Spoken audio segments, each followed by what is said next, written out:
La haula wala quwwata illa billah. Jadi terima kasih pengurusi majlis. Hari ini minggu yang kedua lah saya menyampaikan tazkirah. Mungkin minggu ini tidak orang kata sesedap minggu lepas lah. Jadi hari ini saya akan menyampaikan tazkirah yang bertajuk akhlak yang baik, akhlak yang sempurna. Ini yang penting ya.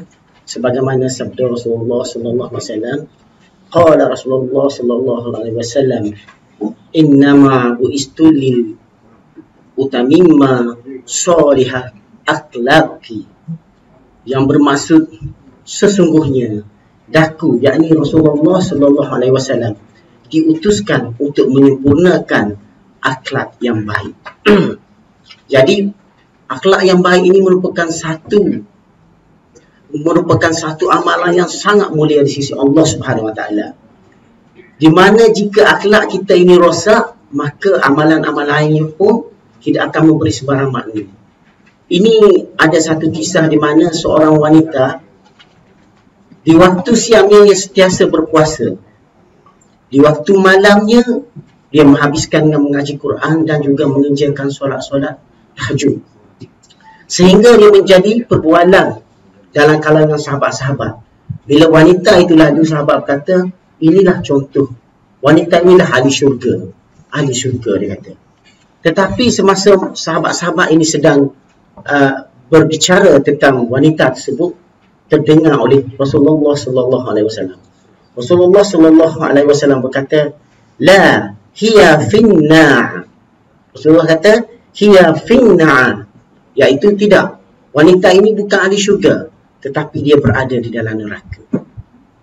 Jadi terkejut sahabat semua. Kenapa ya Rasulullah? Sedangkan dia siang hari dia berpuasa, malam membaca Al-Quran, bersolat tahajud, solat penuh dengan waktu malam, tetapi kenapa dia menjadi ahli neraka?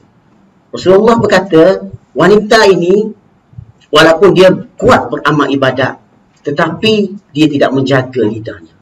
Dia menyakiti tetangganya dengan kata-katanya. Dia suka berbicara tentang orang-orang lain, mengumpatlah istilah kita kan. Jadi maknanya besarnya perilaku yang sebegitu sehingga menghancurkan semua amalan-amalan yang baik. Di mana amalan-amalan yang baik tadi, solat, puasa, tidak mampu mencegah wanita ini daripada memasuki syurga kerana akhlaknya yang buruk.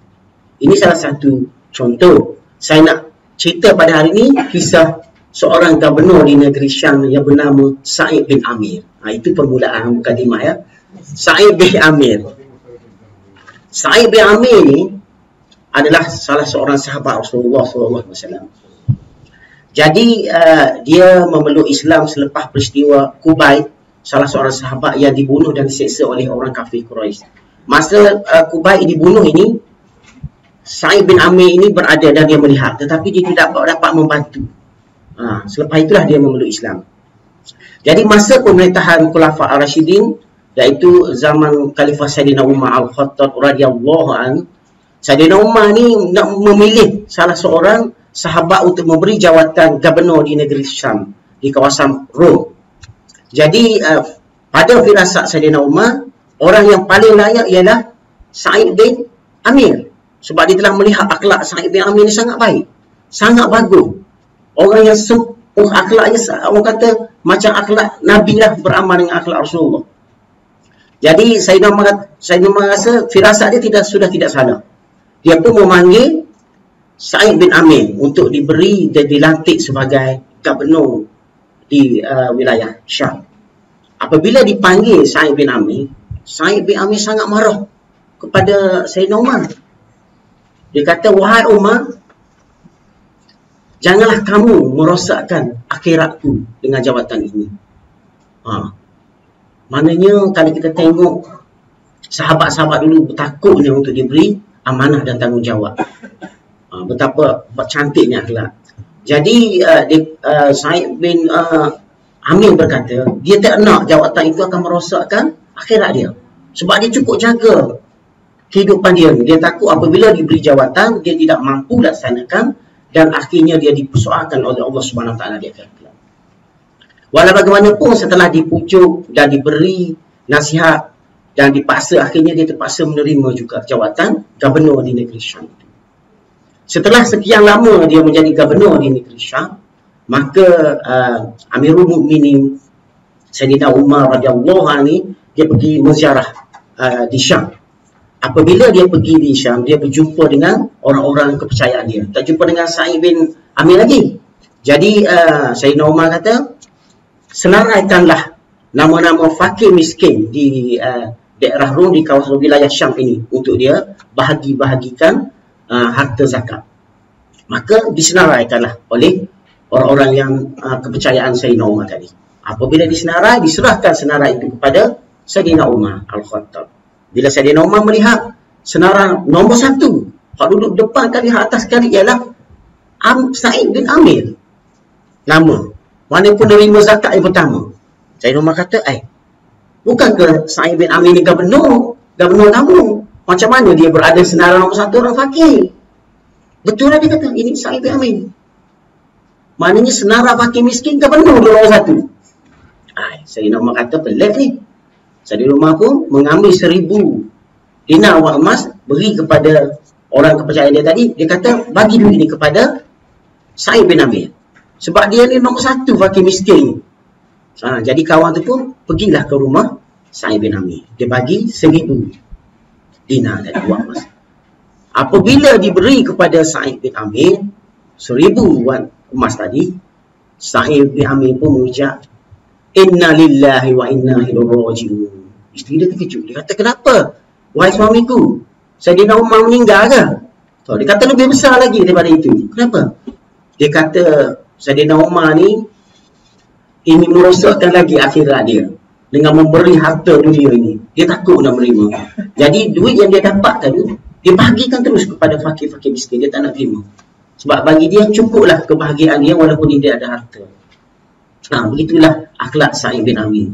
Jadi selepas itu Sayyidina Umar memanggil semua penduduk Syam. Maknanya khalifah dulu dia bertanggungjawab pada rakyat dia. Dia kata, ada tak apa-apa perasaan tidak puas hati di kalangan rakyat yang ingin dituntut kepada gubernurnya selama dia menjadi gubernur di negeri Syam? Mana tanya rakyat jelata. Maka rakyat kata, ada 4 perkara yang dia tidak puas hati dengan Sa'id bin Amir. Maknanya orang sehebat Sa'id bin Amir ni, akhlak yang baik, ada lagi orang rasa tak puas hati. Jadi yang pertama dia kata, Sa'id bin Amir ni dia mari kerja lewat selepas matahari naik baru dia datang menemui rakyat jelata. Mana Sa'id bin Amir ni orang sangat bagus dah. Yang kedua, dalam 1 bulan sehari ni Sa'id bin Amir dia tak nak jumpa siapa-siapa. Yang ketiga, Sa'id bin Amir ni dia tak nak jumpa siapa-siapa pun di waktu malam. Dan yang keempat, Sa'id bin Amir ni kadang-kadang bila berada di kalangan orang, dia pengsan. Dia selalu pengsan. 4 tuntutan yang dituntut oleh rakyat Syam, penduduk Syam terhadap gubernur dia. Jadi masa bila didengar tuntutan begitu, termenunglah Sayyidina Umar. Sayyidina Umar, adakah aku ni tersalah melantik Sa'id bin Amir sebagai gubernur? Pada firasatku betul dah dia kata. Jadi Sayyidina Umar kata tak mungkin. Dia akan panggil Sa'id bin Amir datang bersemuka dengan semua tuntutan itu. Maka dipanggil Sa'id bin Amir datang. Diajukan 4 soalan. Yang pertama, wahai Sa'id bin Amir, Sayyidina Umar kata, aku mendapat bantahan daripada penduduk Syam menyatakan kamu ni datang berjumpa semua penduduk Syam apabila sudah matahari tegak. Betul tak? Dia kata, betul. Dia kata semulanya dia tak nak menjawab. Tapi dia pasal menjawablah depan ramai untuk memberi jawapan yang puas kepada semua penduduk Syam. Dia kata memang, saya akan keluar daripada rumah apabila matahari telah tinggi. Kerana saya ni tidak ada pembantu di rumah. Wahai Amirul Mukminin. Saya ni tidak ada pembantu dan kerja-kerja rumah saya lah yang buat. Selepas solat subuh, saya menguli tepung gandum. Saya uli tepung gandum, saya buat roti, saya bakar sehingga siap. Saya sediakan makanan ini untuk anak-anak dan isteri saya. Tugas saya, dia kata. Jadi selepas siap semua makan minum anak isteri saya solat duha. Selepas itu barulah saya keluar berjumpa dengan penduduk. Pertama, dia jawab. Yang kedua, dia kata dalam 1 bulan, ada 1 hari kamu tak nak jumpa siapa-siapa pun. Walaupun penduduk ni pergi ke rumah kamu, kamu tak nak jumpa. Kenapa Sa'ib bin Amir? Betul ya Amirul Mukminin. Dia kata saya memang tak akan berjumpa. Dalam 1 bulan, 1 hari saya tidak akan berjumpa dengan siapa-siapa. Kerana saya hanya ada 1 helai pakaian ini saja. Jadi pada hari tersebut, pada bulan tersebut, saya membasuh pakaian ini, saya jemur sehingga kering, saya pakai. Sebab itu saya tak boleh jumpa siapa-siapa. Saya tidak ada pakaian lain. Ini sahaja pakaian saya. Yang ketiga, kenapa kamu tidak mahu berjumpa dengan penduduk apabila waktu malam? Dia kata, waktu malam, waktu siang telah kuhabiskan masaku dengan penduduk. Jadi waktu malam, biarlah masaku dengan Allah Subhanahu Wa Taala. Yang keempat, kenapa kamu sentiasa pensang apabila bersama dengan penduduk? Sa'id bin Amir berkata, ya Rasulullah, ya Amirul Mukminin, daku pensang apabila daku teringat penyiksaan terhadap Kubayb. Semasa Kubayb diseksa, daku berada dan menyaksikan daging Kubayb dipotong oleh orang kafir Quraisy. Masa itu Kubayb masih hidup. Dan daku tidak dapat menyelamatkan Kubayb. Dan daku tidak dapat berbuat apa-apa. Setiap kali terlintas di fikiranku berkaitan penyiksaan Kubayb, maka daku pensang kerana aku takut akhirat nanti Allah SWT akan bertanya kepadaku, kenapa kamu tidak berbuat sesuatu terhadap Kubayb? Sehingga kadang aku jatuh pensang.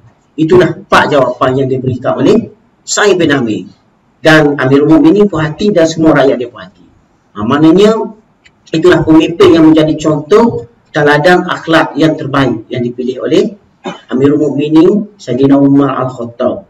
Jadi itulah pentingnya akhlak yang baik. Sebab dia menjaga kita. Kalau kita diberi amanah tanggungjawab pun kita menjadi yang terbaik. Dalam hubungan dengan orang pun kita jadi yang terbaik. Dalam urusan harta pun kita yang terbaik. Dalam hubungan kita dengan Allah pun kita jadi yang terbaik. Dan saya akhirilah tazkirah kita ini dengan kata-kata hikmah, di mana kebaikan yang kita buat dibalas dengan kebaikan itu perkara biasa. Kejahatan yang dibuat dengan kejahatan yang didapat itu fitrah yang biasa juga. Kebaikan yang kita buat dibalas dengan kejahatan itu kezaliman. Namun kejahatan yang dibuat dibalas oleh kebaikan itu luar biasa. Itulah akhlak Rasulullah. Rasulullah walaupun dibuat jahat, dia membalas dengan kebaikan. Walaupun dibuat jahat, dia mendoakan kebaikan. Jadi sama-samalah kita menjaga akhlak kita supaya kita menjadi orang yang terbaik. Akhlak ini ialah bukan sekadar kata-kata tetapi semua tingkah laku beriman kita. Sebagaimana Imam Bukhari berkata, barang sesiapa yang beriman kepada Allah SWT dan hari akhirat, hendaklah berkata dengan perkataan yang baik. Jika tidak, hendaklah kamu diam. Itu saja daripada saya. Jadi apa yang baik itu daripada Allah SWT juga, yang buruk itu daripada kelemahan saya sendiri. Terima kasih.